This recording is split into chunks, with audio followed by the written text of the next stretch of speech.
President Trump has signed an executive order that he says is aimed at closing the Department of Education. I will sign an executive order to begin eliminating the Federal Department of Education. But it's a little bit more complicated than that. The order does direct the Education Secretary, Linda McMahon, to, quote, take all necessary steps to facilitate the closure of the Department of Education and return education authority to the states. Now, closing the Department of Education does require an act of Congress, but President Trump can do a lot of other things to still make this department less robust than it was before. We've already seen the staff at the Department of Education cut nearly in half, and now the White House is saying that they're going to take resources away from the Department of Education and make it even smaller. The Education Department is only 4% of the federal budget. The other thing is that as the president is saying that he's going to eliminate the Department of Education, the White House press secretary is saying, actually, this executive order doesn't mean that the Department of Education isn't going to do some big main functions. Any critical functions of the department, such as that, will remain. And what are those main functions?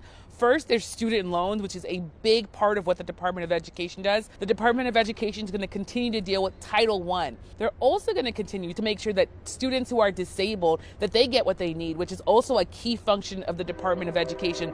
So while the Trump administration is saying that the department's going to be smaller, we really need to understand that some of the big functions of the department will continue, but it will continue with less resources and less staff.